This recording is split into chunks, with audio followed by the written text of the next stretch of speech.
Welcome to the Terrible Podcast with your hosts from SteelersDepot.com, where you can find all your latest and greatest Steelers news. It's Dave Bryan and Alex Kozora, always lit, talking Steelers. And now, here's Dave and Alex.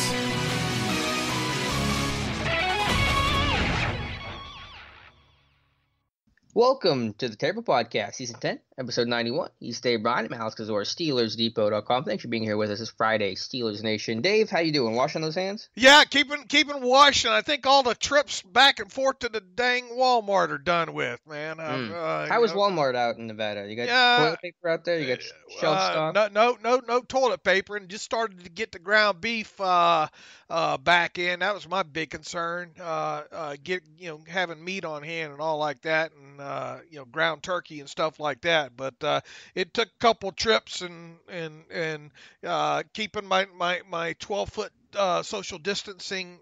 12 feet, the David Ryan. Yeah, I double it up, man. And I look at all them people in them stores like they're after me too when I go in there. But I think stores are starting to get things back in stock around here. So that's obviously good, and I haven't run out of toilet paper yet, so that's also good. Good. Hope everyone is staying safe and healthy listening to the show. And speaking of stocking the shelves, Steelers have stocked the shelves with 4 XFL signings since we last talked. And, not uncommon for them to dip into the XFL pool, especially in a year where, everything's been so crazy. Try to get some more known talent, some guys that have some film. So I'll run through the names, the 4, and then we'll kind of talk about them individually. You have defensive tackle Savon Walker. And he shall be Savon, and he shall be a good man. I wonder how many people know that Elton John Levon song. Not you. That's a little bit over your head there. Go ahead. That is a tough one for me to segue off. How about that? How about that for a Friday morning? Singing. I used to sing a lot better than that too when I was younger. The alcohol and the tobacco and the drugs. Were you a karaoke night, man? Any of that? Karaoke came long after me playing and all like that. So no, I never was. I've done it once or twice, but all right. I get you get a little ground beef, and Dave starts singing. He's a happy man.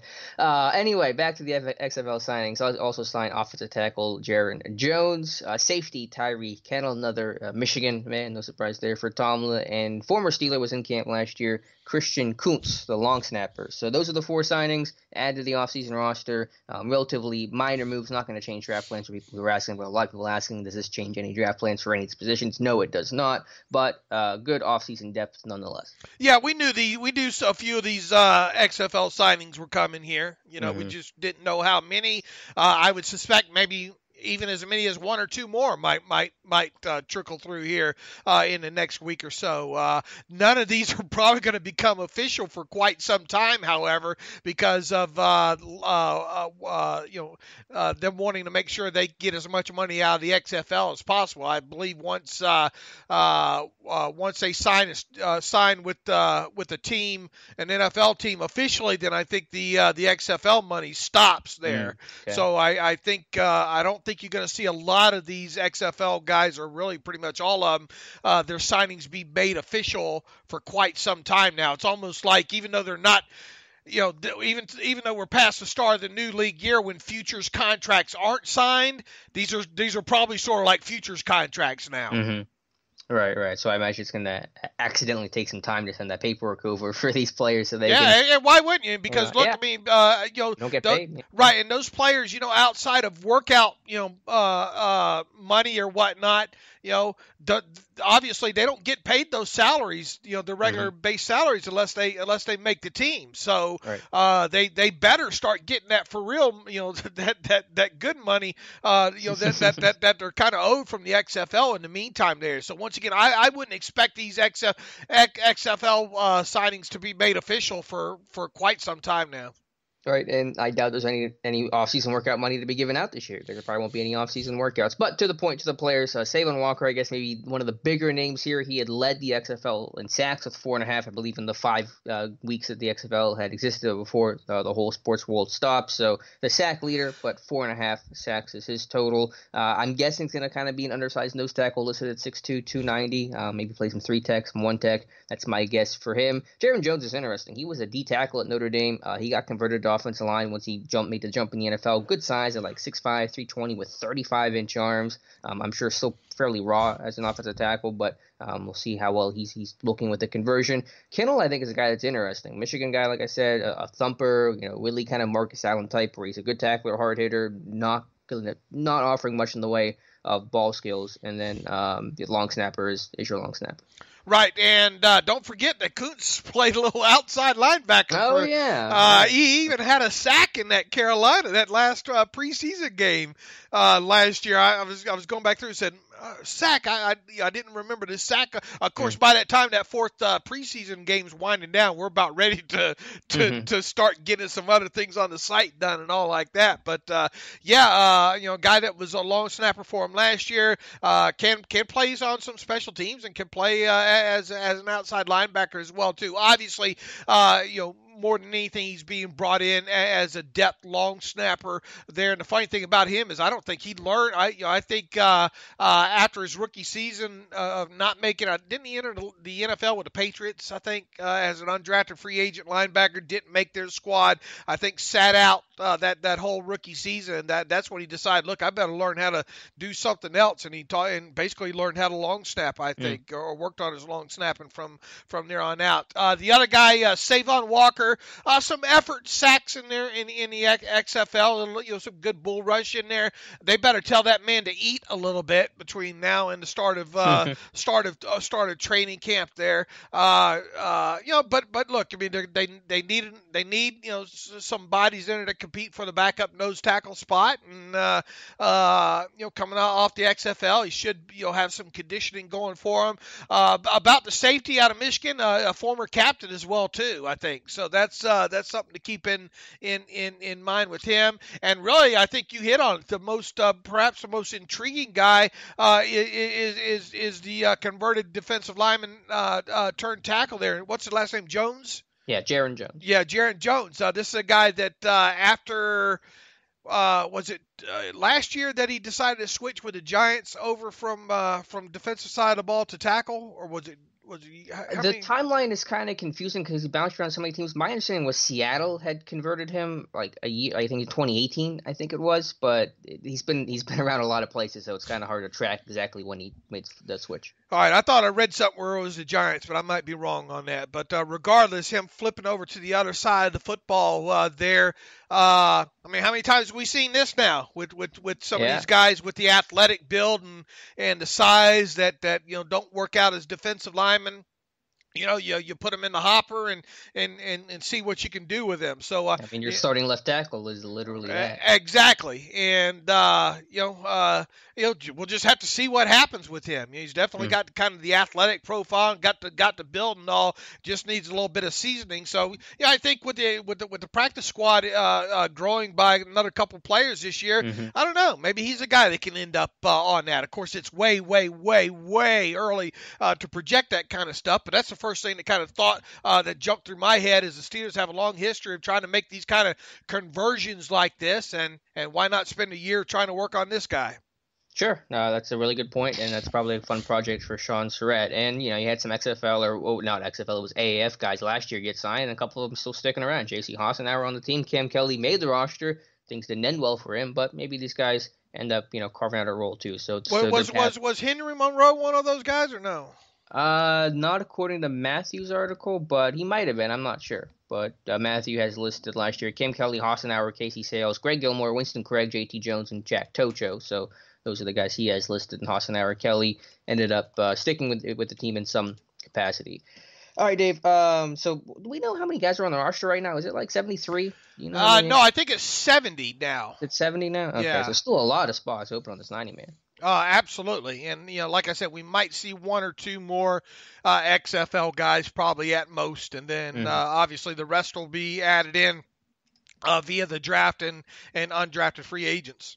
Could be a bigger undrafted class than usual. I think we'll probably end up seeing 12 to 13 to 14 guys get signed as opposed to maybe the 9 to 11 that they have in usual years. Anyway, so moving on to some other Steelers news. Eric Ebron announced on Twitter he's officially signing his contract today. We've been waiting on that for a little while now, and you have contract details for Ebron's 2-year deal, correct? Yeah, and it's, right out of the chute, I said this was probably going to look a lot like the Mark Barron deal that he signed a little over a year ago, and it was. I kind of estimated the signing bonus to be $5.75 million, I think, or $5.5 million. It ended up being $5 million. So first year base salary of $1 million.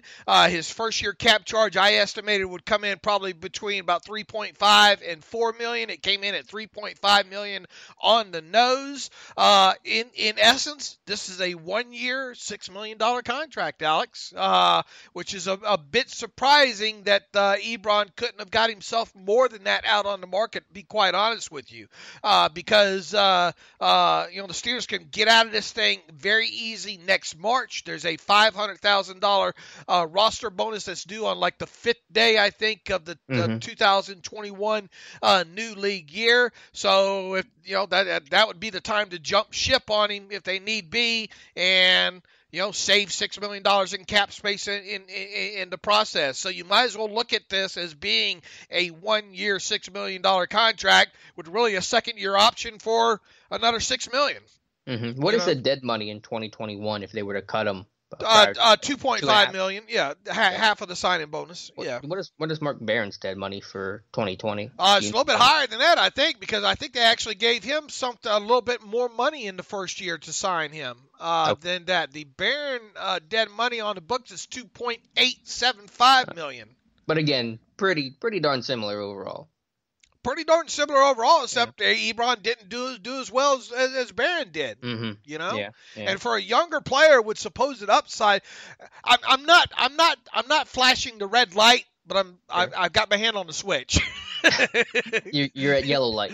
You know what I'm saying? It's kind of amazing that the guy with that much supposed upside signs basically a 1-year, $6 million contract, and really kind of pigeonholes himself for another $6 million. Should he have a good season? You see guys like Tyler Eifert signing the deal that he got, a couple million more, and some of these other tight ends. I think that's part of the reason why for several reasons, really, I didn't have Ebron in the Steelers' sights. A, I thought he'd be a little bit too more expensive than $6 million a season, and B, he's a slot tight end. Right. He got the same money as Jesse James did on an average yearly value basis. There you go. So, and again, you hope that this thing can work out, and obviously Ebron's going to certainly provide a new dynamic to this offense and a needed dynamic to this offense, but it is a 1-year deal essentially, and that's why you really can't count on this guy to be here for a long time, because obviously Pittsburgh generally tries to structure their contracts to get out of it, but this is very much, like as you said, a 1-year deal, so you can't count on this guy being here for the long haul, because the contract is set up for them to easily get out of it after the season. Yeah, he's either going to outplay his contract, or it's going to be, oh well, we'll see ya. Yep. That kind of deal. So, I found it kind of weird that he would accept basically just a 1-year, $6 million deal with an option for another $6 million, with especially based on the receiving numbers that he put up a couple years ago with Andrew Luck. Was this just the thing that there wasn't a market for him because of maybe his injury history, maybe his the reports about him probably not being the ultimate teammate, if you will, the drops, not being all of the above. I just was a little bit surprised about the him not being able to get more money. Now, look, maybe he just said, I want to go to Pittsburgh. I think I can straighten myself out by going to Pittsburgh. Hopefully that's the case. Yeah, but you're right. That is probably still a sign that his market wasn't as strong as maybe he had hoped for, maybe what we anticipated. So good note there. Speaking of contracts and the cap, give us an update on the Steelers cap situation now that we know what Ebron's numbers are. Yeah, with him, and look, don't worry about the XFL guys moving forward, even though they're not officially under contract, because all those guys are going to probably be minimum salary guys and not even come close to scratching the rule of 51 there. So technically, I think you can look at 70 players under contract right now or agreed to terms. And I have this team right now, and this is with adjustments, with OTA workout debt placeholders, everything. I have them at almost $5.8 million under the cap. And really, it's probably right at about $5.8 million because I have an error of like $3,000 or something that I'm off there. So shame on you, Dave. I know. Forgive me. I have a discrepancy of about $3,000 in there, and I hope everybody listening to this podcast can please forgive me. So Steelers, some space, not a lot though, and Kevin Colbert basically said that they're done with free agency for now. He referred to it as a pause on free agency. He said something could still be possible based on draft meetings, closer towards April's draft or maybe even after the draft, but don't expect any other signings to happen basically for the next 3 weeks minimum. Yeah, I mean, like I said, the XFL guys, I don't know if you want to count those or not. Yeah. I guess I was referring to more like, for NFL players. Right. And those probably have come to an end. Look, and even if they do at this point, it's not going to be guys that have more than $1 million first-year cap hits, I wouldn't think.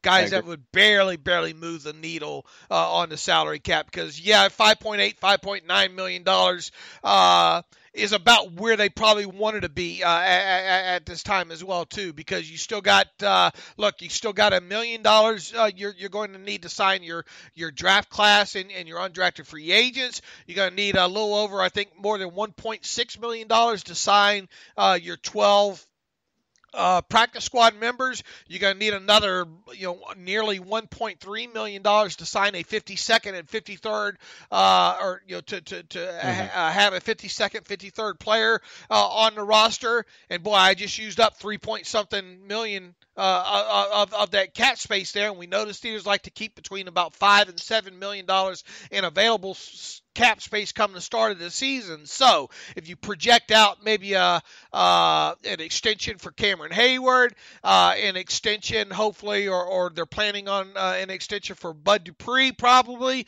then you're right there in the pocket about where they need to be. Do you have any idea? Oh my goodness, very loud train. I'm so sorry. These conductors. I think people. It comes by so often they don't even notice. They're probably used to it like I am. But some of these guys are just wailing on these train horns lately. I don't know what they're just angry. Must be a Ravens fan. I don't know. Yeah. Well. Okay. Good segue. Speaking of which, yeah. Do I know what you want to know? Do I know what? What's up? You said, do I know? Do I know if? I was going to ask. Do you have any sort of different feelings on the odds of a Bud Dupree extension happening? I know it's probably relatively unchanged, but do you have any feeling now that the tag is in place, they have until July, is there any higher chance of them working out a long-term deal than maybe prior to the tag? I mean, they say they want to do it, and you would think that he'd be open to do it, and you would think the number would come in around $16.5 to $17 million. In fact, I'm working up a projection right now. If they did something with him with an average yearly value at like $16.75 million, which would I think be fair for both sides there, and it would end up with Bud Dupree walking away from year one with around $24 million or so, and a cash flow into year two of probably around, I don't know, $43 million after the first 2 years. Between 42 and 43. Somebody write these numbers down, see how close I am if they get it done. But the cash flow should be about that in year two. And some of the math that I've done on this, I think you can save roughly about between $5 and $6 million in cap space if you do the deal, with, let's say, about an $18 million signing bonus and first year roster bonus of around $4 or $5 million and, like a $2 million base salary, something along those lines. So I don't have any odds for you other than just saying that, it seems like the Steelers legitimately want to get this deal done with him. We've known in the past that post-franchise tag extensions are usually at least the franchise tag number or slightly above. You would think Bud would be on board with that as well, too, even though the first-year guaranteed money would be all that he's guaranteed.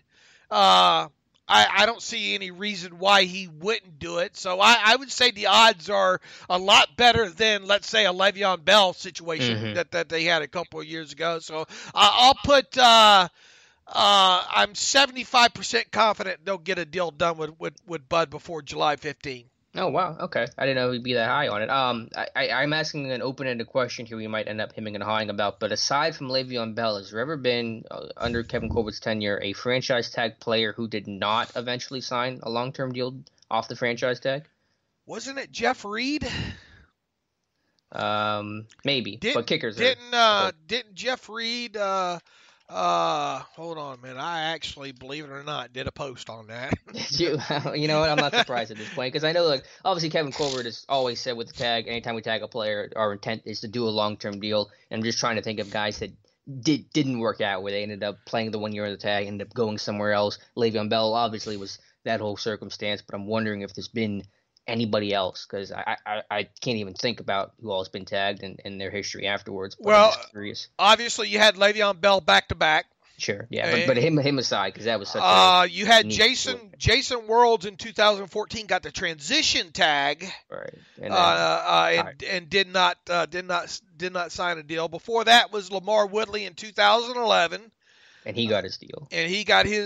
In 2010, it was Jeff Reed. And the Steelers did not sign Reed to a long-term contract prior to that regular season, and it's a good thing that they didn't because Reed struggled during the 2010 season, and the Steelers cut him in mid-November that year. Max Starks got the transition tag in 2008. And the Steelers placed a franchise tag on him in 2009, and they ultimately signed him to a 4-year, $26.3 million contract after tagging him. Before that was Jason Gilden. He got a deal. Carnell Lake, way back in 1995, was the one before that got the tag.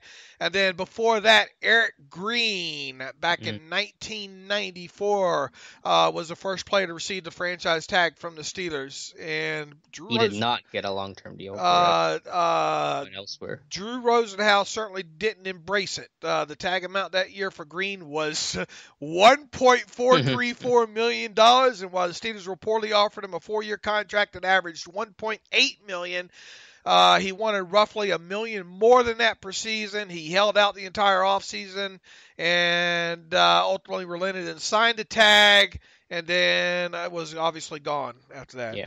Okay, so in the Colbert era, the only guys that have been franchise tagged and not signed a long-term deal was Le'Veon Bell, which was such a unique situation, and Jeff Reed, a kicker. So history says... And Green.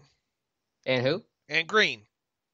I'm saying in the Colbert era. Oh, in the Colbert era, okay. Yeah, because anything before that, I mean, that's a whole different philosophy and time. So Colbert era, Bell and Reed are the only two. And so, yeah, I think the odds are probably pretty strong. But again, there is that question, okay, you want to sign Dupree, and that's fine, but now you got to figure out a way to do TJ Watt, too, and that is a lot of cap allocation to those two guys because Watt's going to cost the moon.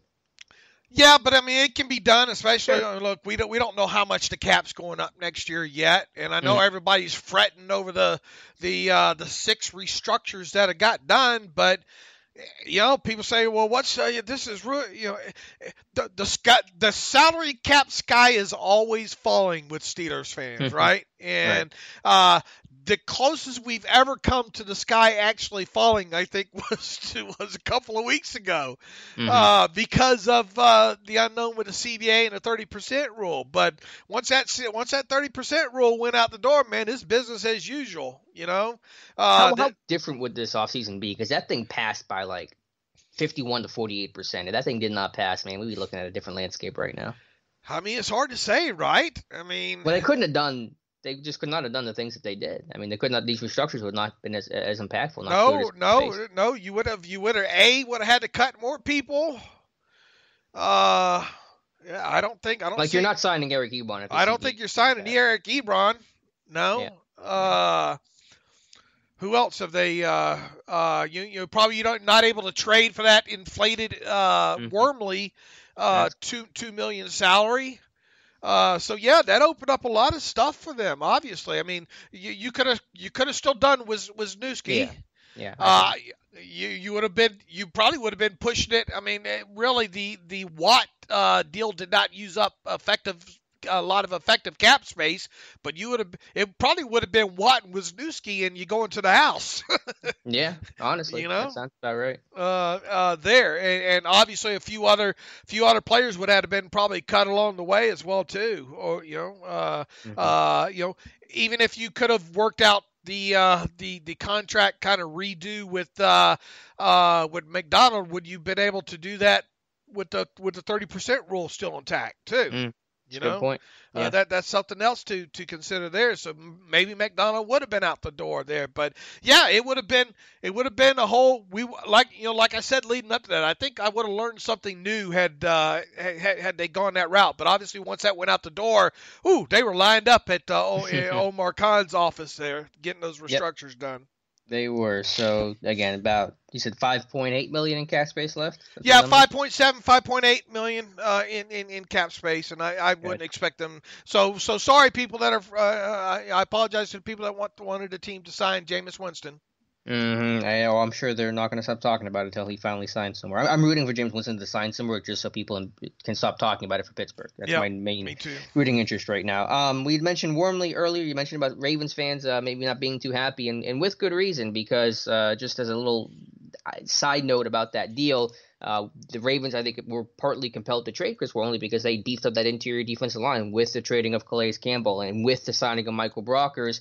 Except it didn't happen. Brockers flagged with an ankle injury. The teams couldn't come together on terms of a new contract, and so Brockers, I think, going back to the Rams, correct, the deal with Baltimore is nullified. So now that they've lost Brockers, they've traded Wormley, and Kevin Colbert looks even better in this deal.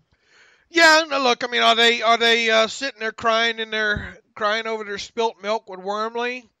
Probably not, but no, it doesn't help. It doesn't help. It doesn't help, losing a guy that's got some experience and knows your defense, and now they're going to have to go a different route. And, one thing is now it probably puts defensive tackle probably more on the board for them this year in the draft, talking about the Ravens there. But, I guess that's just kind of fallout or casualty of maybe some of this coronavirus stuff, not being able to get a guy in right out of the chute and get him looked at by your doctors, and then, kind of working on the deal from there. Kind of weird situation that happened with them. And the Ravens have done a good job of re-signing a lot of their own, I think, this offseason, but really outside of that, what kind of splashes have they made? That's a good question. I mean, the Campbell deal was an excellent deal for them. I mean, they just Rob Jacksonville's doing the fire sale right now. He's older now. I mean, look, you still expect you would still expect kind of the same kind of player, but I mean, he's another year older, so there is that risk involved there. Sure. But they traded a fifth for him. That's going to be a good deal, even if it was only 1.5 years of production from Campbell. Yeah, who else did they bring in? They re-signed a bunch of guys, Jimmy Smith. They lost Pierce to their nose tackle to Minnesota. Yeah, I'm not even sure what else Baltimore did. I don't think they've done much of anything other than that. Yeah, Yonder retired. That's going to be a big loss for them. But obviously it's still a talented roster that has all the core pieces in place and young guys who are going to send. And the trade for Hayden Hurst, getting a second for him, was a great deal. So they made some good trades, I think, that's really going to help their roster. Didn't they lose Bynes? Yeah, to Bynes the Bengals and or the other guy, Browns, Patrick O, their other inside linebacker, went somewhere. I forget where he signed, but he's not in Baltimore anymore. So, yeah, they lost some guys, but it's still obviously a really talented roster. All right, Dave. Let's switch from the NFL and go to the NFL draft now. And what do you want to start here? Kevin Colbert comments about the draft process or my mock draft? Which one do you want to go with? Yeah, let's get the Colbert stuff out of the way here. All right, and obviously these are very uncertain times right now with everything going on with the coronavirus. The NFL has announced the draft will continue to take place April 23rd to the 25th, despite, I think, every GM and every team imploring Roger Goodell and the league to push the draft back.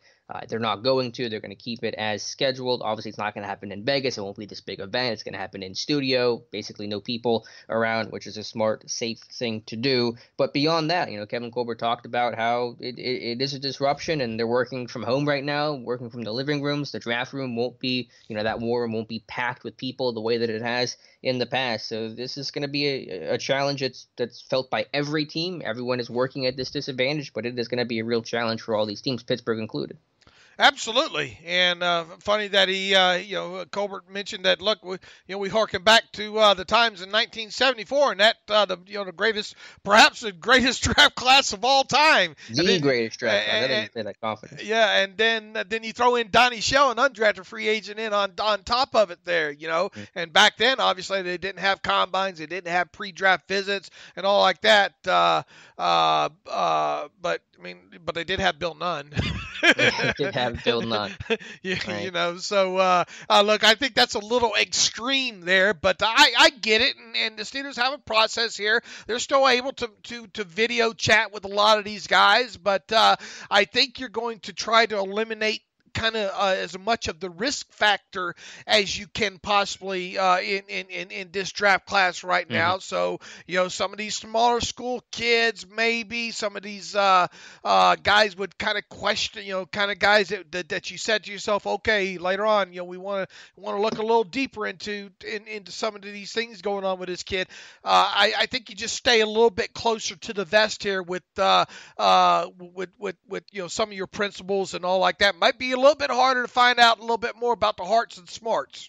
Yeah, I was just going to say the Steelers are going to be sticking to their principles probably even more, where they're going hearts and smarts on steroids. Anyone that's an off-the-field concern, unlikely to be on their radar, and probably picking with the Power 5 guys, the known guys, with the exception of maybe if they show special interest in maybe in one of these small school guys. But you've limited information to go off of, but it can't be an excuse. You still have all the tape, all the combine information, all the medical information from the combine. So, you're missing some information, but it's not like there's nothing out there. If you can't draft based off of a guy's entire career and full combine information, then that's on you. That's not on the disruption of this unique offseason. Yeah, and look, they admit they like to get to know the family and that kind of thing. So I don't know if there's any past relationships out. I keep going back to my outside of Cole Kmet in the 4th round. I'm still can I change one name on my mock draft and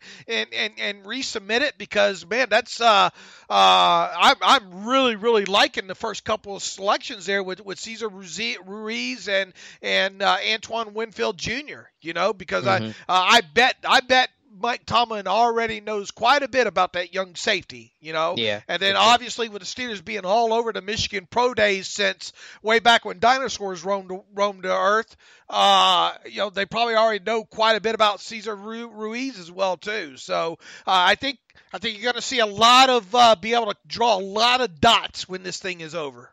Michigan, the past relationships, Clemson, all schools are probably going to be looking at here pretty closely. I will say, well, obviously every team has to deal with this disadvantage of the lack of information. I think for Pittsburgh, they're so unique in that they've had so much stability at the top, so much stability with the front office, the head coach, and the scouting department. Like, there's been no turnover there in the last 5, almost 10 years in terms of anyone front office related. So I think the fact that you have that continuity, your system, you can adjust to these crisis more than another team. Like, if you're a team with a new head coach who's just brought in his new scouting department and all that, that is a lot on your plate to try to adjust. You're just trying to figure out the process and how this stuff works. And Pittsburgh obviously has that down pat. Their I's are dotted, their T's are crossed. So I think in a year like this, where it's going to be a challenge for everybody, the fact that Pittsburgh has that continuity, that everyone is on the same page, is actually going to help them and be a benefit compared to other teams who are really just trying to put the pieces together. And look, the thing too, and not that it makes the Steelers any different, but we have to take a long look at these all-star game rosters. As usual, they love that they do a good job of getting with these kids at the All-Star games and learning a lot of them there. And I think even when we got into the combine there, even though we're not ever going to come close to filling out the full list of what was it this year, 45 players that they can meet with, I bet a lot of those were underclassmen. Yeah. The list we got was basically all underclassmen. Right. As far as the official, obviously they probably met with damn near all of them with position coaches and all like that. That's why it's hard to read too much into just non-official, sit down meetings with prospects at the combine there. But could all this result in a little bit older draft class this year? I think it's possible. Yeah, just because those seniors are going to be more known people. They've been scouted since their juniors, pro days a year ago, and now they've been followed all year long on the senior radar. So Kevin Colbert's probably watching those seniors during the college football season this past year. So sure, I think that is possible, and it's harder just to find some underclassmen in general that fit. I try to create a list of the underclassmen that make the most amount of sense, and the names are a bit limited. So anyway, I think it's a good segue into my mock. And also, before you get into that, really after the third round, they usually don't take, looking back history-wise, they usually don't take a lot of underclassmen later than say the third round. So, your first couple of picks, I think there's obviously a chance, the second round pick and the third round compensatory, barring them doing any kind of deal or whatnot, trading back or whatnot, those two guys obviously could, I think, strong chance of being underclassmen, but outside of that, I think it's going to be guys that they know. In other words, senior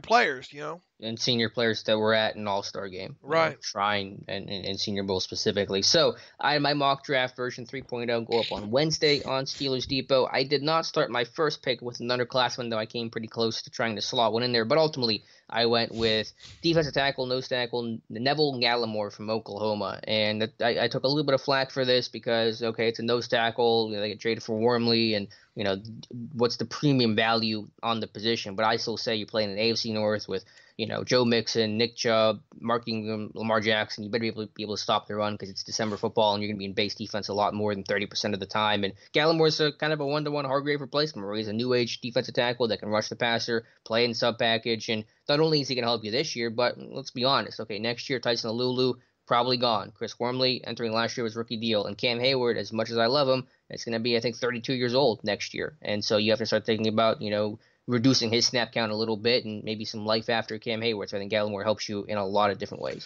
Yeah, it's a player that if you did it, you would hope maybe by the second half of the season you could get him up going. To get some of those snaps. I don't think I think getting anything out of him early would be maybe a little much. But I think he can play right away as a base nose tackle. Spending a second round pick on him, you would hope the sooner you can get him on the field, the better. And obviously not being a result of an injury either. When you look back at some of these second round guys, it's kind of hard, barring injury, obviously, to try to get those guys on the field. But I mean, I can see more past this year because, as you state, I mean, how much longer is Big Dane going to be on the roster? How much longer is Alulu going to be on the roster? Wormley right now is, we don't even know where he's going to play yet.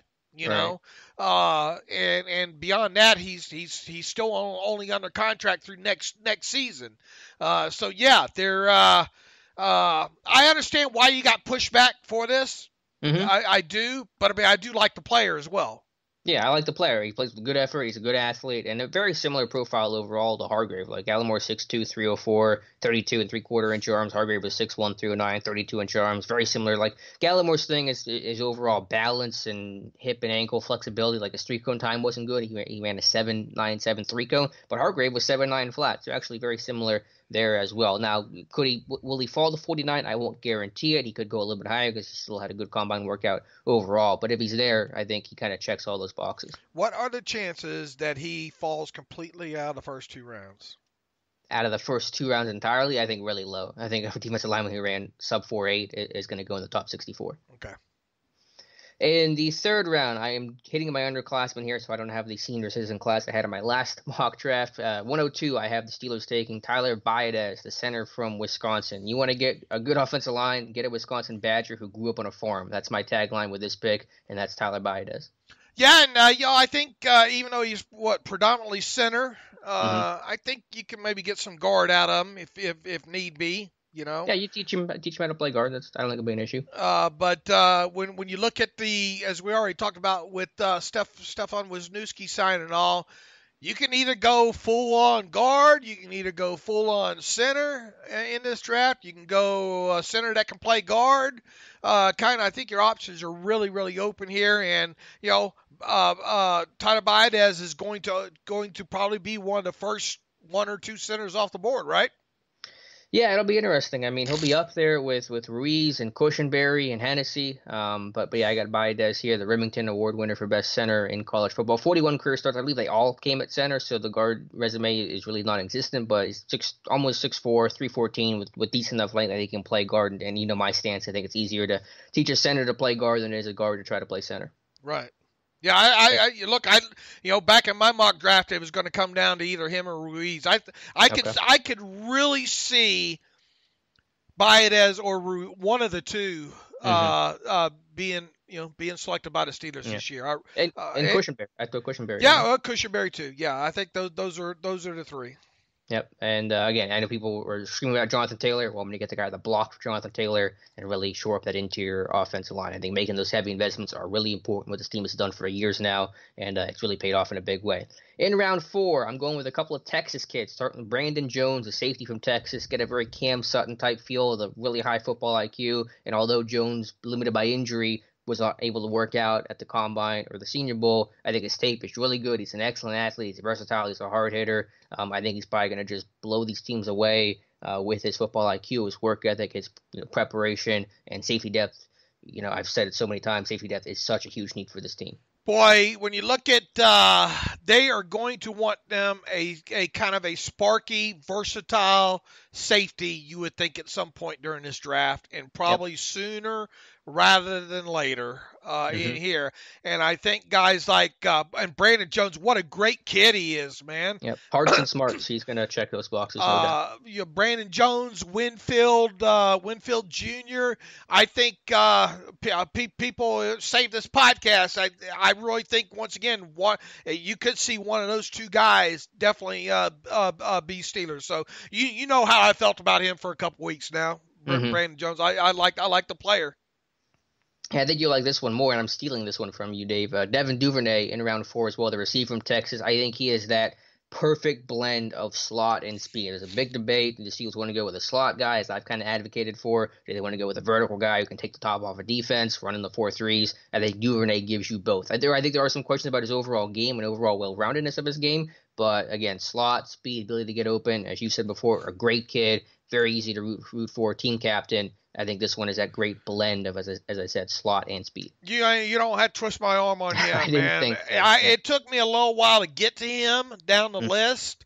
But once there are 3 that I really, really like in this class when it comes to wide receivers. I really think the Steelers like. I think it's Mims, obviously out of Baylor. Well, 4. And Jalen Reagor is another one. The LSU kid, Justin Jefferson, and Devin Duvernay. And boy, the deeper you read about Devin Duvernay, as far as leadership, and look, he's got the little bit different body type than the rest of these guys. He's got more of that James Washington running back body feel to him. But man, I thoroughly enjoyed breaking down, doing a contextualization on him. And yeah, you're right. He is going to be on the Steelers draft board at some point, wherever they have him ranked there, because they have to like this kid. Yeah, absolutely. And I just wish they could have had the Texas Pro Day, because that they would have had a Pro Day dinner with both of those guys, Jones and Duvernay. Obviously, it didn't get to happen, but I imagine that one of those pre-draft visits that were scheduled to happen was going to be in Pittsburgh for Jones and Duvernay. So I think round 4 is a good value. I think it's about where Duvernay's projected to go in a really receiver-heavy class. Going to push him down a little bit, but I think he ran 4.39. Again, slot work, productive guy. Maybe he can help out in the kick return game as well. A lot of value with Devin Duvernay. In round 6, I think this is the one you can yell at me for a little bit. I went Alex Highsmith, the outside linebacker from Charlotte. I think them taking an edge higher than this, and even significantly higher than the 6th round, is certainly possible, but only 6 picks, so many needs to address. I didn't even have a tight end here. Edge had to fall, unfortunately. Highsmith, they had a FaceTime visit with him. I imagine he was going to come in for a top 30 visit. Anytime they have interest in a relatively small school guy like Highsmith, you should probably take note of that. So a little on the smaller side. And there's going to be some questions about his finesse, but good production the last 2 years. 47 tackles for loss, 21 sacks, and 4 forced fumbles. I think they are definitely going to take an edge guy. Again, could be higher than this, but here I go Highsmith. They're going to take one. It's just a matter of where, I think. Yeah. I mean, it could be at 49, or it could be as late as a 6. Maybe they have a better feel of what's going to go on with Bud Dupree. I mean, obviously, But the thing is you're probably not going to know come draft day whether or not you have Bud Dupree locked up. So, right, it does absolutely. And look, you have, depending on what you feel about your depth with Ola and Skipper behind him and all, this is if they get in the best player, available situation with a guy that they quote unquote love early in the edge, you can see him going there. However, if they don't, and they wait. Highsmith is one of probably the few that would fit. Mm-hmm. I will say that I think pegging him in the 6th round is a little on the optimistic side. I think he could go higher than this, maybe even 4th round. But so I think it's again the one thing you yell at me for. The frame, I think he can build into. How much did he play on his feet? Do you know? I don't know for sure. I think obviously he's going to be looked at as a conversion guy. I'm sure he did the outside linebacker drills at the combine. I don't remember exactly how well he performed there, but he's got the frame. I mean, he's 6'3", 248 with 33, I think in like a half-inch arms. And he's got the overall build, I think, of what the Steelers look for. I'm trying to see if I got any data on. Yeah, and I imagine if he gets in a weight room, an NFL weight room compared to Charlotte, he can probably get bigger and stronger as well. So a little, like maybe on the skinnier side, but I think in a real NFL weight room, it's going to do him a lot of good. I don't have any data on him yet as far as stand-up percentage. Okay. Do we have a scouting report on Alex Highsmith? Do we know? The funny thing is Tom didn't Tom highlight him way back ahead of the NFLPA Bowl? I think our own Tom Meade had him as a player to watch. I don't know if we have a scouting report. Yes, he did. I think someone is about to do a report on him. I saw that in the hopper. It's not posted yet. Tom highlighted him back on January 18th. What did he write on Highsmith? Yeah, he says the pass rusher can move with speed or power and varies his pass rush moves to the inside and outside. Tom's been talking about this guy for a long time now. Yeah, good on you, Tom Meade. Mm-hmm, absolutely. And then in the 7th round the problem is there's so hard to find tape. All right, yeah. Tape on him. It's not too accessible. And then in round 7, 232 overall, I go with an inside linebacker, Joe Bachie from Michigan State, trying to stay in the Power 5. Bachie did have an off-the-field concern, got suspended for the last 6 games of his senior season. That was for an over-the-counter thing that he blamed it on. I'm not sure what all happened there, but really productive inside linebacker, 285 total tackles, would have been more had it not been for the suspension. Ran a 4.67 at the combine. Kind of profile is similar to Vince Williams, believe it or not. We think of Vince as this really big dude, and he's actually about the same size as Bachie at 6'1", 230. So just some inside linebacker depth after losing Medikevich and releasing Mark Barron. You were just scrambling not to put Weaver back in there. I just didn't want to repeat myself with Evan Weaver. Yeah, basically. Because that's the name that kind of hit me out of the blue with you right there. I'm surprised you didn't try to shoehorn Tanner in there. I thought about it in the 4th round, but see, I did the report on Tanner Muse, and I don't see a safety. I see someone that has to play inside linebacker. I think he's really you're not going to get it. I've thought that right from the get-go, and I think that's been the MO on him ever. I mean, he said as much at the combine too. Did he? Okay. Yeah, he said teams are looking at him as a linebacker, not a safety. Okay, yeah, and that's what I see. So I don't think he's going to last to the 7th round though, because I think Clemson guys that run 4.41 with his production aren't going to last that long. I'm wondering if you could have shoehorned him in anywhere else. I guess you couldn't have. Well, I had him in my others considered in the 4th round when I went Brandon Jones, but I'm taking Brandon Jones over Tanner Muse because he's a better player, and I think they need a safety. I'm not taking inside linebacker in the 4th round. So I think he's going to be on their radar. Obviously, the Steelers had a pro day dinner with him. If they draft Tanner Muse, it would not shock me in the 4th round. Would I love the pick? I'd be very curious to see how they view him and how they want to use him. There is certainly some talent there, some upside there. But I don't see that as the answer to the safety issues. How much would I have shaken up? Okay, if I say, man, Neville Gallimore, come on, Alex, you can do better than that. If I told you to replace that pick right now, leave the rest of them the same, where would you go? Well, it would have affected the rest of the draft. Sure. But I would have gone with Jalen Reagor, the receiver from TCU. Okay, well then that obviously would have resulted in you not taking Duvernay. So I probably would have done like Devon Hamilton or Rashard Lawrence to replace Duvernay with Reagor at 49. Okay. But I think I'm not saying they're locked in. Nose tackle again. I think the board is still wide open. I think tight end obviously took a hit after the Ebron signing, but as we just showed, it's a 1-year deal essentially. So I'm not going to say that they can't draft a tight end. And you guys know my thoughts on investing long term in the position. So I'm not trying to say we're locked into anything right now. I think even safety at 49. I had a conversation on Twitter yesterday that could they draft safety at 49? That is not out of the question to me. Right, I'm with you. I mean, interior offense. We've talked about interior offensive line, wide receiver, safety, edge. Yep, it's all on the board. It's all there. I think the only thing tight end. I'm still not. I'm not a fan of the running back, but I guess I wouldn't be shocked. Mm-hmm. But just because I'm not a fan of it, don't think it should happen or will happen. I don't make the decisions when it comes to that. So the only positions we can really cross off, I say, are quarterback, cornerback, and defensive end as not a nose tackle, I guess. Yeah. I mean, that's an inside linebacker. I'd be really surprised an inside linebacker at 49. I would too. Yeah. So, but the point is, that everything is really on the table right now. When you're picking a 49, you just don't know how the board is going to fall, how things are going to look. And again, I still advocate for really trying to trade back. Obviously, you're not going to know that until you're at Friday night and you have the opportunity. But I think 6 picks is still 2 in the top 100. It's tough to work with. Yep.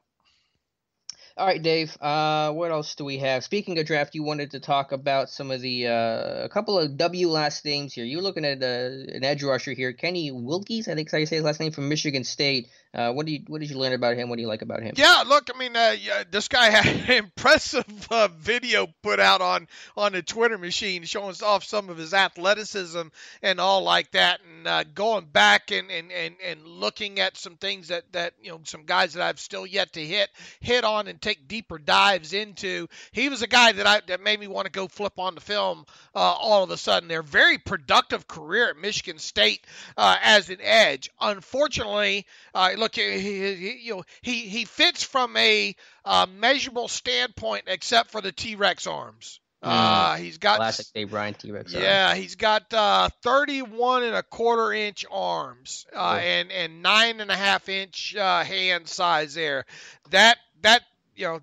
That's red flag, but I mean, the rest of the stuff, like his vertical and his broad jump, were good. I don't think we have a 3-cone time on him. No, 20 shuttle time. On him, we have a 3-cone time on him, and that wasn't bad. What does the tape say? The tape says a guy that can play against the run fairly well, and a guy that can get after the passer. Not by any stretch of imagination does he have great bend, but I did a little bit deeper research on him as well too. Unfortunately, with him, he did not stand up but about 7 plays. I mean, he did not. He had his hand in the dirt, and even though he's one of those typical kind of tweener builds, you always kind of like to see those guys stand up some, Mm-hmm. And I think you said at the Senior Bowl, they and I think there's an interview out there with him from the Senior Bowl with that's on YouTube or on the internet one. That he was concentrating on trying to show teams that he can do those other things at the Senior Bowl. Evidently, to hear you speak, that didn't go too terribly well. Yeah, they were just adjusting to him playing with his hand up. So there was obviously some growing pains there. It's a new environment on a lot of different levels, new coaching staff, new playbook, new system, and then trying to kind of convert a little bit as well. What I found my note on this in the Senior Bowl, day 2 of the Senior Bowl, I have, quote, same coach having to spend plenty of time with Michigan State's Kenny Wilkes, working on getting his hands tighter, keeping his thumbs up, and being comfortable with his stance. Don't be so bent over, the coach said, trying to get him in a loose, easy stance to explode upfield. So, yeah, just trying to teach him how to play outside linebacker, basically, and all the little nuances of playing the position as opposed to being a defensive end. So I was never impressed with that week down there, and on tape, I know he's a bigger guy, but his overall profile of 4'8", 740, 32.5-inch vert, 9'11 broad, 7'3", 3-cone. I know he kind of showed off that clip of his athleticism, but the testing does not speak too well to that overall athletic profile. And he looks a little robotic, a little stiff there. He's got a funky body. Yeah. If you could get him as late as the 7th round, maybe. But outside that, with him not standing up and I'll tell you this. That video he put out on Twitter got me to take a quick deeper dive on him. So mission accomplished. It's just I think it was productive. I like him. I like him. He was productive. It's just I don't think he's going to be a fit for the Steelers. Yeah, I'm not too enthused by the idea either. Speaking of the other guy that you do like and hopefully becomes a Pittsburgh Steeler in your mind, Charlie Warner, and the Charlie Warner fan club, like the Wolfpack, has grown by another member as Dave Bryan and Chris Cooley have come together, and both big fans of Charlie Warner. Yeah, and props to Carrie P, @_Carrie P on Twitter, who sent me an email on this a couple of, maybe about a week ago, saying, hey, Carrie lives in Maryland and has to listen to some of those Redskins talk shows and podcasts because of where he is and all like that. And he had heard, obviously, me and you, over the last couple months talking about Charlie Warner, and I guess he couldn't believe his ears that Chris Cooley was talking about him on a podcast from a couple of weeks ago, and Cooley was down at the NFLPA Bowl, I think, coaching the opposite team that Charlie Warner was on. But let me tell you, you think I'm high on Charlie Warner? You ought to hear Chris Cooley talk about Charlie Warner. In a nutshell, he expects him to be what, a third or fourth round draft pick? Yeah, he said he thinks he's going to go in the third round. High praise. That's a little high. I mean, that's a little optimistic even for me. Even for you, yeah. And he says this guy is going to be a day one starter for if a tight end needy team ends up drafting him. I think Cooley's a little strong there, but I mean, look, there's no doubt about it that Charlie Warner's a great kid. Okay. Yeah. And I like the blocking aspect that he offers the team. Unfortunately, he just didn't, as I've said time and time again, he just did not have the pass reception production because they haven't used tight ends, over there in the passing game the last, however many years or whatnot. So that's going to hurt him. I think it's a bit rich. I don't know. We've seen a few tight ends not have some production to get drafted in the third or fourth round before, but how huge of an upset would it be right now if Warner ended up going in a third or fourth round? Well, I mean, I've said it before. He's on nobody's boards. Yeah, well, I've said it before. I compared it to like Drew Sample last year, who I think ended up going in the second round, and really was profiled as that really blocker first and second type. So, I've said fourth round for Warner would not shock me. I think maybe day two would be more in that surprising range, but I think he'll go higher than maybe even what you think. I know you like him a lot, but I think he'll go higher than what you think just because of that blocking ability, and he'll have an easier time transitioning to the NFL more than maybe any other tight end in this class because he just feels so out of the box NFL ready. And as I said before, in a year where it's going to be so tough for rookies to make an impact, especially rookie tight ends, a position where it's rare to make an impact in a normal offseason, and an offseason where it's anything but normal, I think a guy like Warner can have a lot of year one value. You still want no part of him with the Steelers if you can't get a tight end early, correct? Yeah, I'm still in the camp like running back where if you're going to take it early. Don't make this weak mid-round pick investment. PFF, but I like him, though. PFF finally has him on their draft guide now. Where do they have him ranked? They have him seventh round to UDFA. All right, so maybe by draft time he'll work his way into sixth round. But I think he could go in the fourth round. Well, that's quite a span, seventh to fourth. Yeah, well, I'm not. I mean, my projection is he's probably going to be a fourth or fifth round pick. If you're asking me where I think he's going to go, I think it's fourth or fifth round. Look, I just think the whole preface of this whole thing with him is I think that he might be one of, as far as all-around tight ends go in this year's draft class, I think he might be one of the top ones. As far as giving, maybe not being great in all areas, but being the best well-rounded one. So do you think he's a starter? Do you think he has long-term starting potential the way that Cooley seems to feel? Is he a 1,000-snap guy? No. I don't, not right out of shoot, but can he come in and play that second tight end role for you for 300 to 400 snaps? I think he can, Alex. I'm asking long term. I mean, I know this year he's not going to be a 1,000-snap guy. No rookie tight end is essentially, but long term, 3 years from now, could he be that number one? I don't know about that. I just would like to see what kind of progress if he could hold his own at the NFL level. I don't think he's the Kittle, okay? Yeah. I mean, obviously, and I've never kind of tried to frame him as such either, I don't think. But, man, I in a tight end class that I'm not liked from the outset here, I think he's criminally underrated. So is he your biggest? He's got to be your biggest draft crush, right? Is there anyone else? I love Justin Jefferson. I love Mims. Love Duvernay. I wouldn't call him my biggest draft crush. No, I don't think he's going to be a star in the NFL. You know. Mm-hmm. Biggest sleeper? I'm just trying to find biggest sleeper, probably, perhaps. Okay. Let's face it. I was on him way before anybody else. So, oh yeah. And I like trying to, especially when it comes to tight end and edge rushers. I like to try to look for those kind of guys because that's where I feel kind of more of my expertise is in kind of scouting these guys. So. How did you find Warner again? What was the story there? Do you remember? It all stemmed back from the NFLPA stuff. Just okay. looking and saying from the NFLPA bowl, going through the roster and trying to get myself ready to learn a little bit about these guys. And by then, I think I had looked at most of I had done my initial cursory view of the tight end class where you go through and you watch, game of this guy, a cut up of this guy. You don't go in depth, on them, but you're going through those guys. And I'm thinking to myself, man. These guys, and really started with the Moss kid, thinking, man, I don't know what everybody's seeing in this Moss kid. And I hit that one right out of the chute too.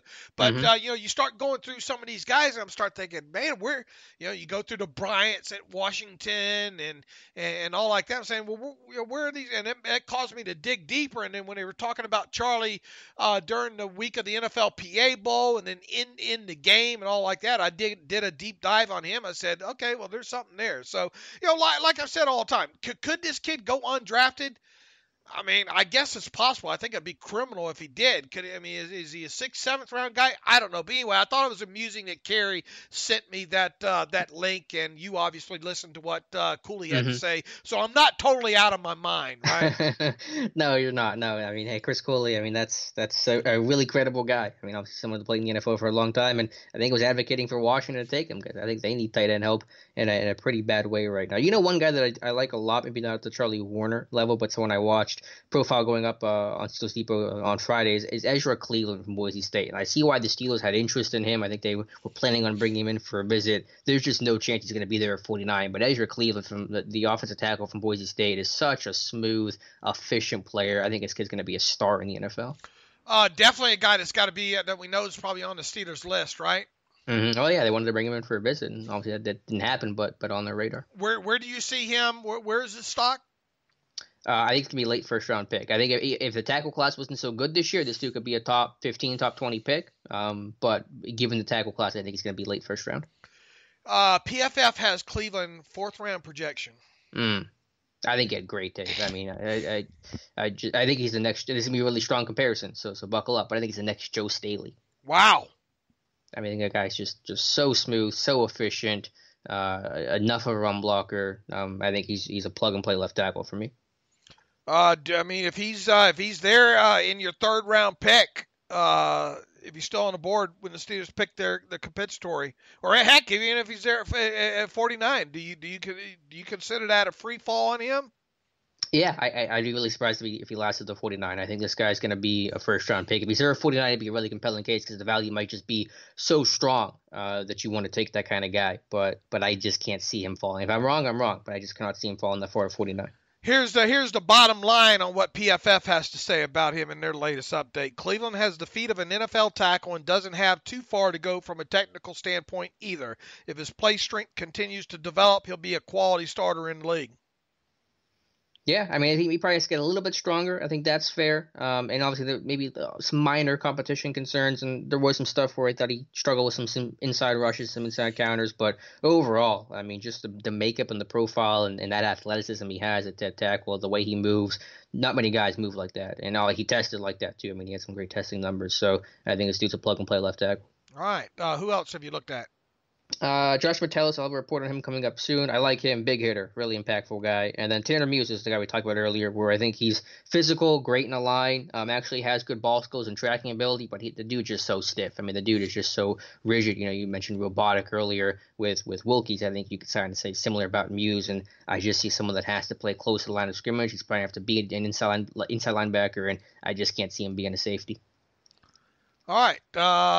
Who else do we have to? We talked about a couple. Who else are you looking forward to breaking down here pretty soon? Who else is on my list? I can't remember who else I have on my list right now, but I think we have some reports coming up soon on who do we have here from the guys. Let me pull up who they're going to be, what profiles they have. We have one on Trevin Hill, the Miami edge rusher. I think we had one on Garvin, his teammate, a little bit ago. What else do we have? Let's see. I don't know what else we have right now. I'll have to kind of go through the drafts here. PFF on Kenny how do you pronounce his last name? I'm not sure. I'm just going to go Wilkies. I'll have to get back to you on that. They have a 4th round grade on him. And Nevin Gallimore. They pay first round, second round. Got to be top 50 on him. That's where I think. I mean, I can't. They have 3rd round projection on him. Really? Now is that's based off their evaluation? That's not necessarily where they think he's going to go. I assume that's it's called 3rd round projection. Okay. I wonder if have they done any mock drafts where they had Gallimore going in like the 3rd round? I don't know. I'm just curious to figure out exactly what that means. Also, Tom Meadow coming up soon has a report on Hakeem Davis-Gaither, the App State linebacker, who I love. I mean, if he became a Steeler, I would not be mad about it. So that's coming up in the next couple of days on Steelers Depot. Let's see. What else do we have? Anything else? I think that's everything, unless you had anything, or we can just jump to some reader emails and close out the show. I guess we should jump to the emails here. It looks like we got quite a few of them here. Ken Niedermeyer, it looks like. Good morning from Hagerstown, Maryland, Dave and Uggs. Lifetime Steelers fan, have found your podcast at work this past year and haven't missed an episode since. Thank you, Ken. My friends and I are currently having a debate about Eric Ebron. They are from Michigan and probably a little biased on the issue, but I think Ebron will not be worth his 2-year, $12 million contract due to drops in media issues. I said I would be happy with 550 yards and 6 TDs this year with Ebron. I know he has the potential for more, but I thought that was a safe bet, injuries aside, considering our lack of tight end production over the years. What numbers would you be satisfied with Ebron putting up in 2020? Thanks for continued coverage in these crazy times, Ken from Maryland. Geez, I haven't put a pen and paper yet to what I think maybe what his stat, production would be. I mean, I'll tell you this. I did a recent contextualization on his 2019 season. Would have liked to seen a little bit more down the seam from him running vertical in the middle of the field. There weren't that many of those catches. A lot of his center middle of the field catches were either underneath kind of mesh route concepts or just zone settles, if you will. Now, he has done the other in the past. We just didn't see it this past year, and I'm in the middle of contextualizing his better season, which was 2018. We've already highlighted on the site, or at least I did, the red zone production that Ebron has had during his career. This is not going to be a 1,000-snap season player, right, Alex? I mean, we're talking about a 500 maybe at max, 500 to 600 max snap player. I agree. So with that, I mean, we're looking at ceiling of, I would think, 40 catches? Well, let's see. In 2018, his best year, he played 634 snaps for the Colts and caught 66 passes for 750 yards and 13 touchdowns. So I think he's going to hit those numbers again. Probably not. I'd be ecstatic if he did, but unlikely. So, but still, if he's playing 500 to 550 snaps, my projection, my hope would be, let's just say, I would go a little bit higher and say 50 receptions for 600 yards and 7 touchdowns. That's my off the top rough numbers. Well, I like Ken's numbers here. 550 yards with 6 TDs. Man, if you can hit that, all for it. But I think I don't know how long it's going to take people to kind of realize more what they're getting themselves into here, because the guy is a slot receiver, right? Yeah. I mean, he's a big move tight end, sure. That's what he is. He's not going to be on the field every snap. not going to give you much on special teams, I don't think. So where's your projection at if you had to guess? I like what Ken has. I think if you can get that, I think it's fantastic. Anything less than that, I think you got to be kind of disappointed. Yeah. Okay, that's fair. So I'll draw the line. I'll go fives are wild here. 500 yards, 5 TDs. And then how many receptions? 40. 40 to 50. Okay. I think anything more than 40, I think is pushing it. To be honest with you. I think he can get about 40. Been above 40 in basically every year of his career. 40 to 50. Okay. Yeah. I mean. All right. Fair enough. Good email, Ken. Thanks for checking in there. Thanks for listening. Let's see here. What else do we have? Brett Nile. I was listening to a podcast last week. Got me thinking we are missing a boat on tackle as a draft need, specifically while we lost 2 offensive linemen, blah, blah, blah. If we move Filer to guard, you're effectively losing 1 guard, 1 tackle. They have, as of today, signed guard center Wisniewski. So the only really loss right now is tackle. If Filer moves furthermore next season, Filer, Banner, Villanueva will be unrestricted free agents. You could in theory have a core 4 as only returning tackle. My question: should we be looking at tackle as more important need up to and including 49? When we just talked about Cleveland, Brett. Brett tries to put words in our mouth, I think, when he says you guys don't talk about this. Well, we do talk about it. Well, I will say I think our focus has been on interior offensive linemen more than it's been tackle, and I still think that's the case. I think there is an argument to be made to look at tackle a little bit more, but I still think if you want to address interior offense, because Wisniewski, again, it's not going to prevent you from adding somebody, because you want long-term options too, not just a veteran stopgap type option, which is what Wisniewski is. And technically, you have to look at until otherwise determined, you have to look at Wisniewski as being a 1-year backup. Mm-hmm. Right. Go ahead. Go ahead. Well, I was gonna say a tackle. I mean, yeah, you have a core 4, Banner, Villanueva. Filer can still kick out if you need to. I mean, there are going to be some options there. There is some depth there. And you got to look at Filer if Filer moves as a 1-year option. Mm-hmm. Yeah, he can always kick back out to right tackle. You know, and that's assuming you keep him. You know, right. I mean, this same time next year we might be talking about Filer going elsewhere. We might be talking about Wisniewski not coming back, and even if he is coming back, not as a starter. You know. Mm-hmm. So yeah, I mean there's just enough more reason to talk about interior offensive linemen than there is tackle. Now, does that mean I'm going to throw something at my TV if they go out and get a top tackle like Cleveland this year? No, but I second round might be a little rich. Yeah, I think that's pushing it. But could they draft somebody that's played tackle before, that maybe is a super versatile type guy? I mean, sure. I mean, the more versatility, the better. We'll see. But I still my sights are still on that interior offensive line. Let's see here. Joe Bendis writes in, possible cap hit. Hey guys, let's say the shelter-in-place quarantine order stays in place until June or July. How would that impact the cap in general and the Steelers cap specifically? Will we have to make any painful cuts because of this? What are the big events that could impact the NFL revenue stream? Will people stop watching the NFL channel in favor of Netflix or Prime? If it goes beyond June or July, what happens to the cap and the Steelers? Oh, God. I mean, look, the cap, they're still going to, I think, be able to work out these TV deals. Here's the thing, Jim. There are estimates or speculation about all over the board about what the cap is going to be in 2021. I mean, it's hard to make any projections off of such a wide, speculation as far as that right now. Now, what's going to happen to the cap this year? Nothing. The cap is what the cap is this year. So, I mean, you're asking me to speculate something on that, man, I mean, that's way above my pay grade right now. Yeah, I mean, that's an impossible question.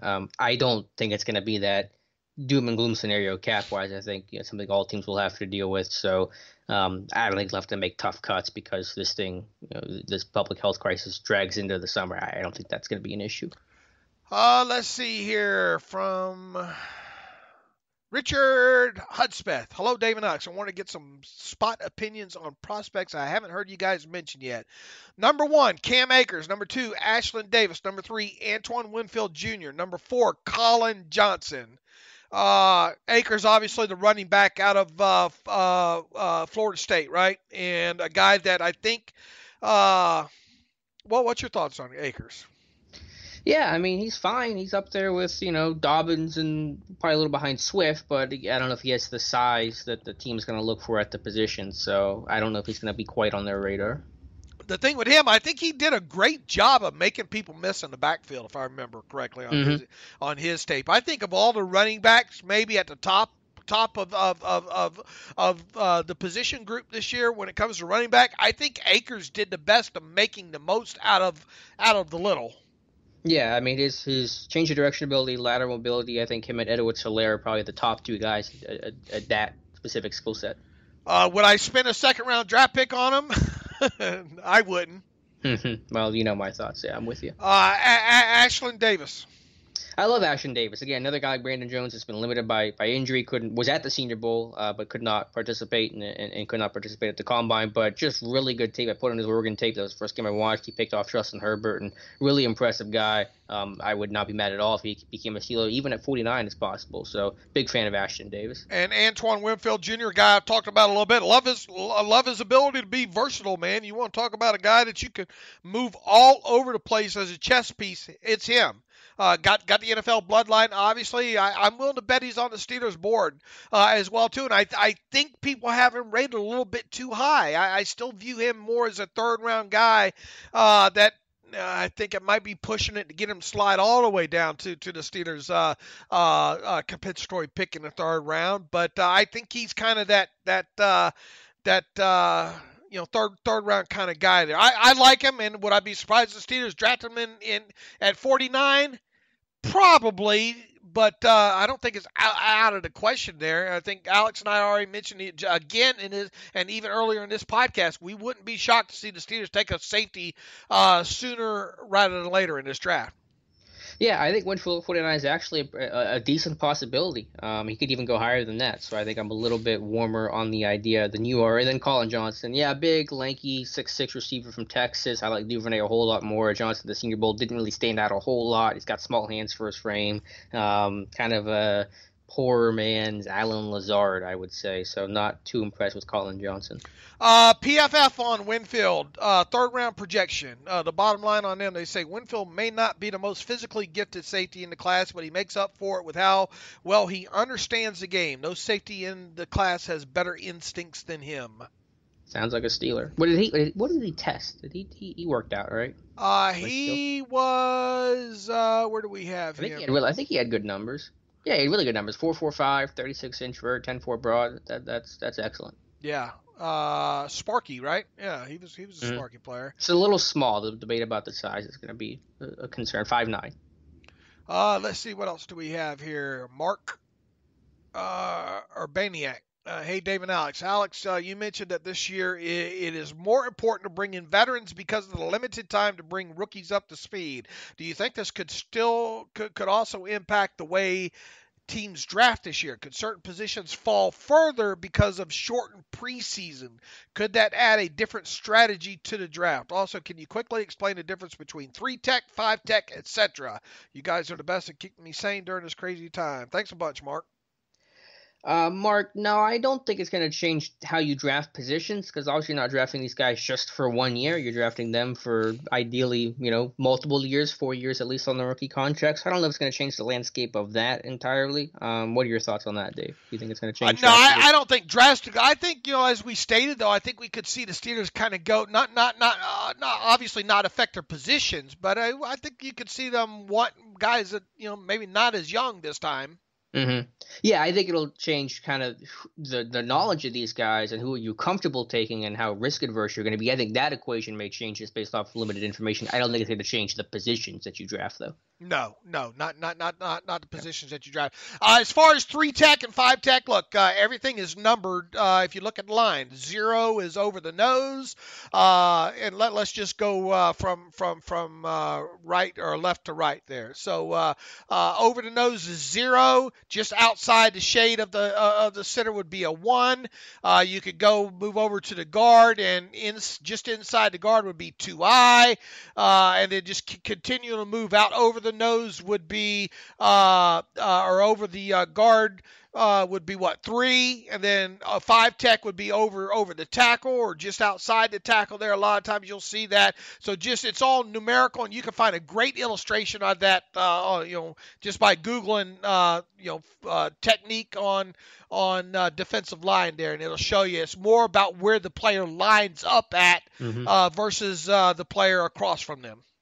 Yeah. It just defines where the defensive lineman is aligning. If he's between the center and guard, he's the 1-tech. If he's between the guard and the tackle, he's the 3-tech. If he's outside the tackle, he's going to be the 5-tech. So that's kind of the quick and easy way to view it. If he's really wide, he's the 9-tech. When you hear wide 9, that denotes the 9-tech, which is a defensive lineman that is really removed and far outside on the edge of the line of scrimmage. And you'll hear a lot now. Occasionally, you'll hear like the 2 eyes or anything with an eye next to it. That would be just inside the player to the defensive player's right, I believe.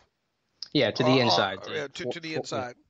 For Pittsburgh, for example, we really don't see a whole lot of actual 5-techs anymore. We see a lot of 4 eyes where they're going to be slightly aligned inside shade on the offensive tackle, and the outside linebacker is going to be outside and have that force responsibility. So, yeah, in Pittsburgh, I mean, we'll call them 5-techs, but honestly, they line up more as a 3-tech and more of a 4-eye. For years in Pittsburgh, when LeBeau was there and he's running a lot of base, you talked a lot about 0 and 1 techniques for nose tackles, like Casey Hampton, and when you got out to your defensive ends, you're playing a lot of 5-tech in those situations there, and that's why a lot of times you talk about, boy, that guy would be an ideal 5-tech. For the Steelers. And normally those guys were like 6'5", 311 pounds.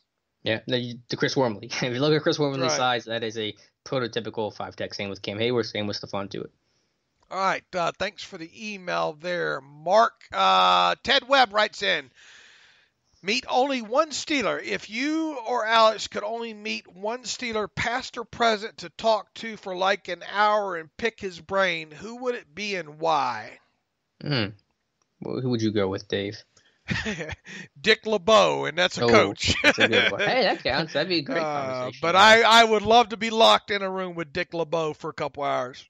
Yeah, I'm going to go with my favorite Steeler of all time, Big Daddy Lipscomb. Would love to hear that story. Big personality. I think it'd be a lot of fun to talk to. And, man, there's a lot of controversy about how his life ended, too. So I'd love to hear that story about what happened. Let's see. What else do we have here? How about one from Rick Mooney? First of all, you guys nailed it with B.J. Finney, Foster, and the Bud tag. Great job. I like the signing of Watt and Ebron. McDonald and Ebron will be a matchup nightmare for opposing defenses. I don't understand Alex's logic with the tight end spot. No, we don't have a young guy there that will be there for the next 10 years, but that goes for the other spot as well. They don't have a young center or a young quarterback or corners or defensive ends that can truly say they will be with the team for the next 10 years. No reason to lose sleep or reach for a tight end or any other position for the future. We need to win now. In Colbert, we trust. Keep up the good work, gentlemen.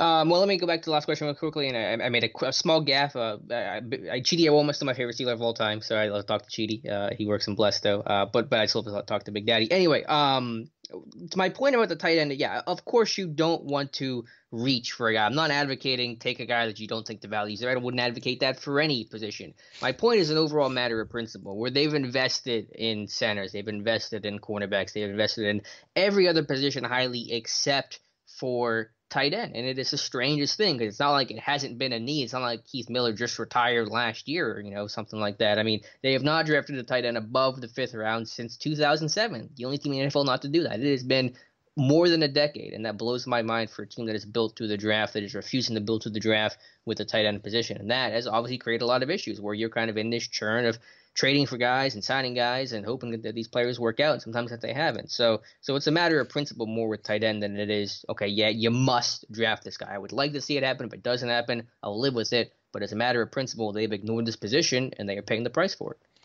You're not looking forward to seeing two tight ends with Ebron and McDonald on the field and them trying to run the football. I'll tell you that. Yeah, you have to be creative with how you do it. You can't ask these guys to be in a 3-point stance and block and expect good results. And I don't know where all this buzz yesterday on Twitter came from. Watt playing, get Watt to play some tight end. That's something else that you're probably not going to want to see a Watt playing. Now, can you line them up in that H-back kind of move and motion them and run kind of some of that split zone with Watt coming across the formation? Yeah. But you're not going to line up Derek White on the end of the line of scrimmage and ask him to block a defensive end. Yeah, I mean, he doesn't have the overall size to take on a Bengals defensive end, for example. So yeah, I'm with you there. I don't understand where all that came from, but look, it's going to be interesting. I think my after going through a lot of Eric Ebron tape, I think people are way too bullish on him. Okay. Would you agree that the buzz is too high for what they're actually getting? Yeah, I think so. Again, I don't want to downplay the move and overcorrect because there certainly is value, and I understand why they did it. And again, especially in a year where you really can't count on a rookie tight end to come in and produce in any sort of significant way. I mean, again, I get why they did it. It's essentially a 1-year deal. It's relatively low risk, but yeah, I mean, he's not. Is he going to be here 3-4 years from now? I really doubt it. I mean, people want to associate what the risk is with it, though. I mean, it's a 1-year, $6 million deal. That's still a fairly expensive deal when it comes to the Steelers. Mm-hmm. But it is. I think it's just the fact that it's 1 year and you can get out of it, and you're not going to be screwed for having this guy long term. What do you think people think back and think about the Mark Barron signing then right now? Basically the same, that it was a 1-year flyer and they had to protect themselves. They didn't get a top inside linebacker because obviously no one knew if they would be able to trade up and get Devin Bush. And, it was a marginal move and it didn't quite work out, but, you live with it. Will Ebron be a Steeler this time next year? I don't know. I would love him to. I mean, that means it worked out. So I just know the history there isn't particularly kind. And so I'm skeptical of it. You asked me about my my draft crushes. Yours has to be Mims and Gallimore, mm-hmm. right? Mims for sure. I don't know if Gallimore's quite on that level. I think Mims kind of rises above the rest. Ezra Cleveland is making a late push because I fell in love with this dude's tape. Let's see if we got everything here. Once again, that was Kerry Provenza who alerted me about. Thank you, Kerry, for the alert me about what that podcast with Chris Cooley and all like that. Derek Smith writes in. Let's see. I want to share a story with you about a former this is a little bit lengthy right here. How about this one from Derek Smith? Gents, I know the general consensus on the show and myself, to be honest, is not to address the running back position in 2020. That being said, should one of the upper tier backs, i.e. Taylor or Dobbins, be available in the second, would you totally turn your nose up at the pick or perhaps give it some thought? I know they like Snell, and we hope Connor have a bounce-back year, but both were injured in 19, and Samuels clearly isn't suited for a significant role. The argument could be expanded, but for brevity, I'll leave it at that. Thanks for a great job you do in print and podcast, Derek Smith. Look, it's still going to be hard for somebody to twist my – I'm not going to throw something at the TV if they draft a running back in the second round, all right? But I will be a little bit shocked, to be honest with you. I don't think it's the need that most people think it's the need for.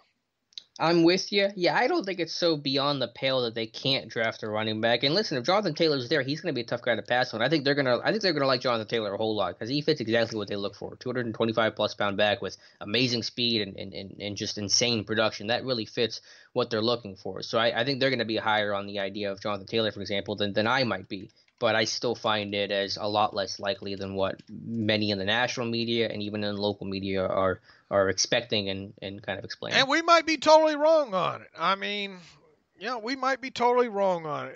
I worry about Jonathan Taylor and that workload usage that he got at Wisconsin too, man. The guy's almost 1,000 carries already. Yeah. He didn't obviously not much, wasn't used much in the passing game there, but Man, I really view the running back position as kind of being fungible, and I think they've got enough fungible parts there right now to work with. So we'll see if we're right, or we'll see if anybody can twist my twist my arm a little bit more between now and the draft. One last one, Alan Balama writes in, good morning. Absolutely love the podcast. And am a proud ad-free supporter of the website. Thank you. Thank you for that, Alan. Where's Edinburgh? Oh, did we get a pronunciation on that lake that I screwed up the other day? Somebody did send it, and I forget where it's at. I think a couple people did. Yeah, I think we did get a couple, but I don't have it on hand right now. So you're not gonna embarrass yourself and. No, right? if I try to say it again, I'm going to embarrass myself again. So, but I appreciate the feedback there. All right, Alan writes in, good morning. I love the podcast. Proud ad-free supporter of the website. Is there any limit that teams have in the number of coaches that they can have on staff, or are they free to hire 10 or 30 if they want? I don't know. It's not like college where there's a limit. Yeah, I think teams can do how they please. Obviously, there's going to be too many cooks in the kitchen concerned if you overload it. But I think the Bengals have a smaller staff. The Steelers actually have, I think, a relatively small staff compared to some of the other teams in the NFL. So I think it's up to the team's discretion. All right, I don't want to leave anybody out. We got some. Oh, we did have someone asking about the ad-free here, also asking if it's for mobile too. Yeah, look, when you register for the ad-free, it asks you to create a username and a password for that. Okay. Now, in order to make the ad-free work, you have to log into the website, and there's a login up top. Once you register for the ad-free version of the site, you create yourself a username and a password, and obviously once that happens, then there is a login on both the on desktop and mobile. If you use that and you log in to both versions of that, you should have an ad-free version of the site. I see sometimes that people will sign up for this and then not. And just think just because they signed up that it automatically happens. You have to log in as a user to be able to take advantage of the ad-free version. Did I explain it right?